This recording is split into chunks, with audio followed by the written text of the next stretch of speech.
Ini tadi sebelum jeda, Mbak Said mengatakan ada wilayah abu-abu yang harus persetujuan DPR, kemudian Menkyu termasuk pemerintah sebagai stakeholder gitu ya.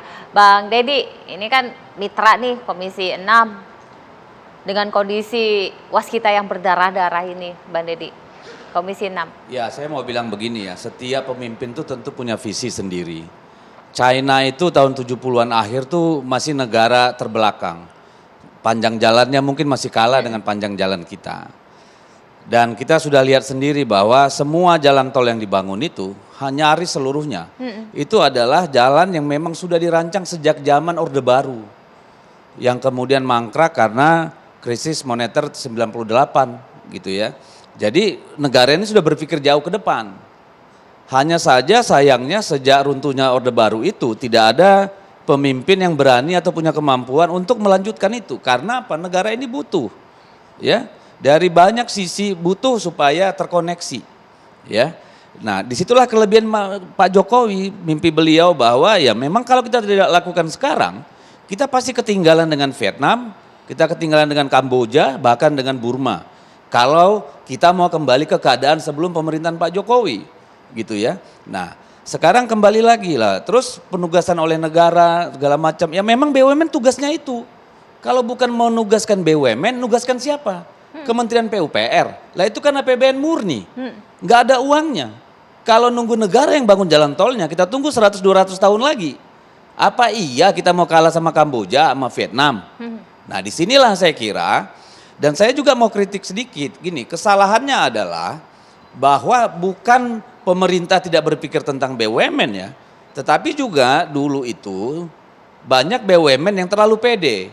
Ya, saya kebetulan waktu itu menjadi komisaris di Waskita Beton dan saya berdebat panjang itu dengan Dirut pada waktu itu. Kenapa? Jadi fokus hanya di jalan tol, ya, karena semua BUMN ini pasti mendapat penugasan dari negara. Ini soal visi bersama, visi pemimpin gitu ya. Nah. Kelemahan di Waskita pada saat itu kalau menurut saya adalah memang terlalu fokus hanya pada bisnis jalan tol. Itu satu, dan kedua menggunakan metode yang namanya turnkey project. Itu kan? Jadi sejak awal memang seperti tadi disampaikan, Waskita itu tidak didesain sebagai pengelola jalan tol.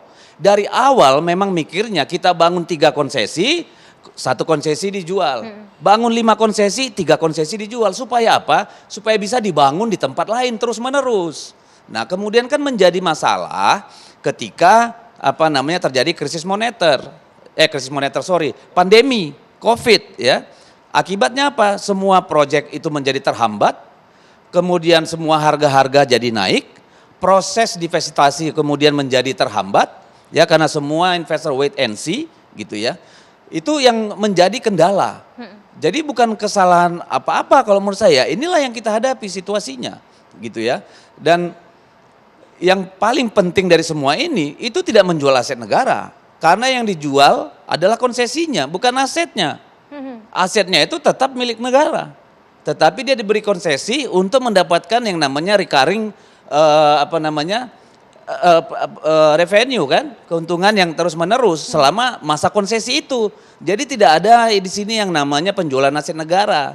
Dari awal memang desainnya adalah mengelola konsesi.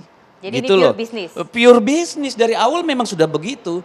Jadi kalau ada orang yang bilang sekarang, oh ini untuk nutup utangnya karena sudah bangkrut, bla bla bla, itu aneh, gitu loh. Karena dari awalnya pun sudah diberitahu bahwa ini adalah yang namanya mengelola konsesi dan pasti akan dijual karena ini adalah konsesinya. Tapi DPR sudah setuju? Ya sudah dong. Karena gini, tidak mungkin Waskita yang memang main bisnisnya adalah kontraktor dipaksa untuk terus menjadi investor. Tetapi kalau Waskita tidak ditugaskan oleh negara mengerjakan itu, ya sampai sekarang ya begini-begini aja. Sampai 200 tahun lagi mungkin ya begini aja. Karena nunggu uang banyak dari mana APBN? APBN kita itu sudah dikunci 20% pendidikan, sekian persen pertahanan, sekian persen kesehatan. Ya mimpi aja kita bisa menang melawan Vietnam dan Kamboja. Jadi memang problemnya adalah satu, saya merasa memang selain masalah pandemi ya yang kemudian punya dampak ikutan, tetapi juga khusus Waskita Karena kemarin terlalu fokus hanya kepada jalan tol sehingga yang namanya EPC kontraktor dimatiin, Nah, ya. Bahkan yang mengelola EPC-nya dipindah ke Jasa Marga. Lalu ada lagi realtinya nggak jalan. Akhirnya fokus ke sana. Itulah yang kemudian menjadi masalah. Sehingga dia kesulitan likuiditas dan sebagainya.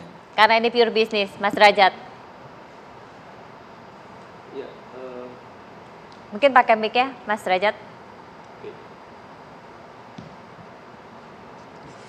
Ya, mungkin sebelum masuk ke waskita sedikit catatan untuk yang dikatakan oleh Bang Deddy ya. APBN dikunci, mungkin betul dikunci itu karena kita kurang kreatif. Kita perlu kreativitas lebih di bidang keuangan negara. Tapi itu nanti diskusi lebih lanjut ya.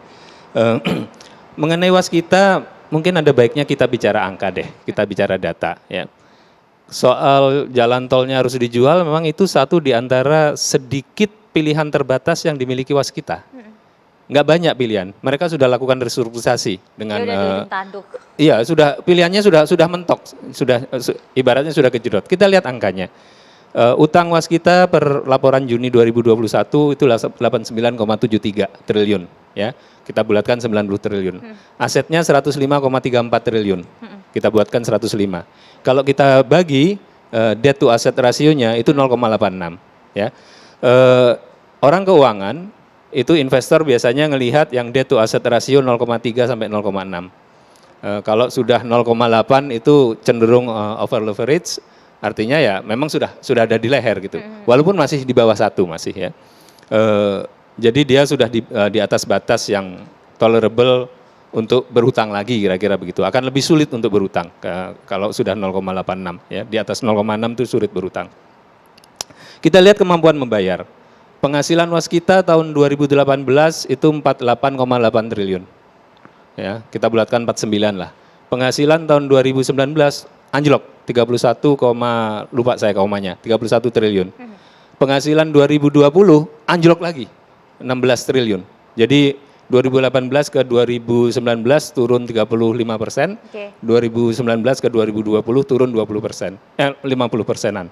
Ya. Kalau penghasilan itu katakanlah kita ambil 40% yang sudah ngos-ngosan sebenarnya, atau 25% namanya, untuk bayar utang, itu lama sekali. Karena ketika penghasilannya masih tinggi, 48, kita ambil seperempatnya, yaitu berarti cuma 12 triliun. 12 triliun, mungkin 6 triliun untuk pokok, 6 triliun untuk bunga, ngos-ngosan waskita. Artinya apa?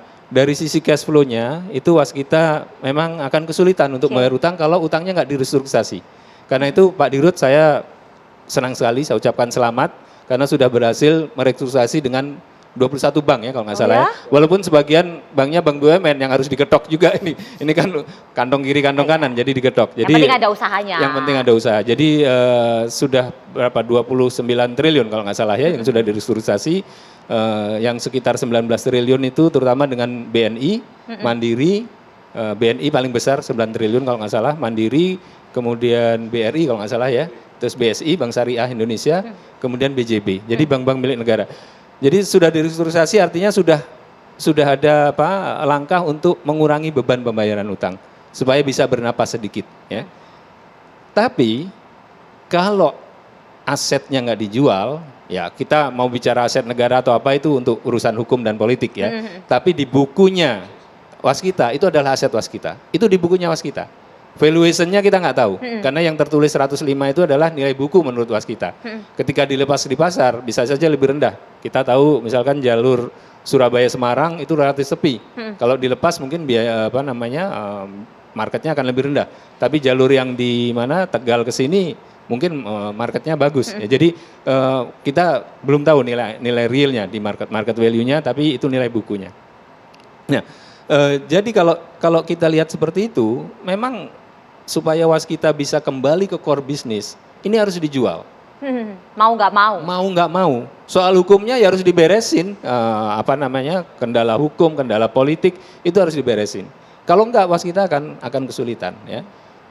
Pertanyaannya, kita baru mulai bernapas nih dari pandemi ya, Jakarta juga pandeminya mulai naik lagi sedikit gitu kan. Baru mulai bernapas, siapa yang mau beli jalan tol? Orang Indonesia, orang terkaya Indonesia, Jarum, Pak Budi Hartono, saya nggak yakin dia mau beli. Antoni Salim saya nggak yakin, James Riyadi saya nggak yakin. Keluarga Wijaya saya nggak yakin. Pokoknya bos-bos besar Indonesia saya nggak yakin. Siapa yang akan beli? Nah, ini yang menjadi apa? Menjadi pertanyaan. Karena kalau nggak ada yang beli, semua diskusi kita selesai. Oke. Itu. Sementara itu, ya jadi itu faktanya seperti itu sehingga kita bisa fokus untuk cari solusi ya, terlepas dari politiknya maupun terlepas dari masalah hukumnya. Terima kasih.